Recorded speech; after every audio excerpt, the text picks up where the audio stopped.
నమస్తే అండి. ఈ మధ్య ఎక్కువగా షుగర్ పేషెంట్లు హాస్పిటల్‌లో అడ్మిట్ అయిపోతూ ఉన్నారు. దానికి గల ముఖ్య కారణం కిడ్నీలు చీము పడడం అండి. కిడ్నీలు ఎందుకు చీము పట్టేస్తాయి అంటే యూజువల్‌గా యూరిన్‌లోకి షుగర్ వచ్చేయడం వల్ల, అంటే బ్లడ్‌లో షుగర్ 150 దాటిందనుకోండి, 140 దాటిందనుకోండి, ఆటోమేటిక్‌గా ఆ షుగర్ యూరిన్‌లోకి వచ్చేస్తుంది. సో అలాంటి యూరిన్‌లోకి షుగర్ వచ్చేయడంతో యూరిన్‌లో ఆల్రెడీ, అంటే మన మూత్రద్వారంలో బ్యాక్టీరియా ఉంటాయండి.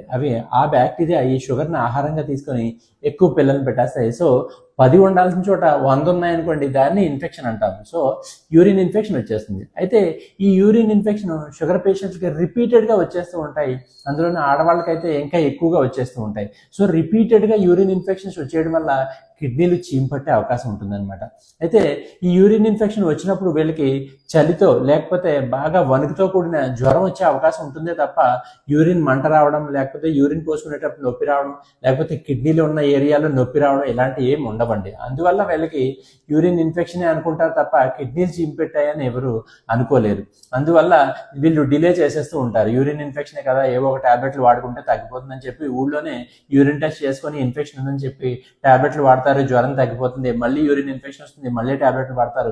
ఇలా రిపీటెడ్గా చేసేస్తూ ఉంటారు తప్ప ఒకసారి కిడ్నీలకి ఏమైనా ఇబ్బంది ఉందేమో అని కిడ్నీలు స్కానింగ్ చేస్తే తప్ప మనకి కిడ్నీలో చీము పట్టాయా లేదా అనేది తెలియదు. ఇంకో విషయం ఏంటంటే, ఇలా రిపీటెడ్గా యూరిన్ ఇన్ఫెక్షన్ రాకుండా చేసుకుంటేనే కిడ్నీలు చీము పట్టవు.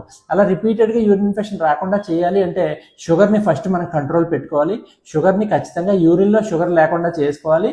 అండ్ ఈ ఏదైతే యూరిన్ ఇన్ఫెక్షన్ వచ్చిందో ఫస్ట్ టైం కానీ రెండోసారి కానీ దాన్ని పర్ఫెక్ట్గా కంట్రోల్ చేసుకోవాలి. అంటే యూరిన్ ఇన్ఫెక్షన్ వచ్చింది, ట్యాబ్లెట్లు వాడావు, జ్వరం తగ్గిపోయింది, లేకపోతే యూరిన్ ఇన్ఫెక్షన్ కూడా టెస్ట్ చేస్తే తగ్గిపోయినట్టు వచ్చింది, కానీ మళ్ళీ పూర్తిగా ఇన్ఫెక్షన్ కంట్రోల్ అవ్వకుండా ట్యాబ్లెట్లు ఆపేసాం, దానివల్ల మళ్ళీ ఇన్ఫెక్షన్ వచ్చేస్తుంది అనమాట. సో మళ్ళీ ఇలా రిపీటెడ్గా ఇన్ఫెక్షన్ వచ్చేస్తుంటే అవే ట్యాబ్లెట్లు మీరు రిపీటెడ్గా వాడడం వల్ల ఏం ఉపయోగం ఉండదు. సో కిడ్నీలు కూడా ఇన్ఫెక్షన్ వెళ్ళిపోయి చీము పట్టే అవకాశం ఉంటుంది. చాలామంది యూరిన్ టెస్ట్ చేసుకుని మందులు వాడేస్తూ ఉంటే మాత్రం అది ఖచ్చితంగా తప్పని చెప్పాలి. ఒకసారి స్కానింగ్ కూడా చేసుకొని కిడ్నీలు ఏమైనా చీము పట్టిందో చూసుకొని, ఒకసారి కిడ్నీలు చీము పడితే యూజువల్గా ఇంజెక్షన్స్ చేస్తే చాలా వరకు తగ్గిపోతుంది. కొంతమందికి స్టంట్ వేస్తారండి, అంటే చీము బయటికి రావడం కోసం స్టంట్ కూడా వేయాల్సిన పరిస్థితి వస్తుంది. సో అలా చేయించుకొని పూర్తిగా దాన్ని ఇన్ఫెక్షన్ కంట్రోల్ చేసుకోవాలి. లేకపోతే కిడ్నీలు చీము పట్టేయడం వల్ల పోని కొన్ని వారాలు, కొన్ని నెలలకి కిడ్నీలు డ్యామేజ్ అయ్యే అవకాశం ఉంటుంది. అలాంటి పరిస్థితి రాకుండా ముందే జాగ్రత్త పడండి. Thank you.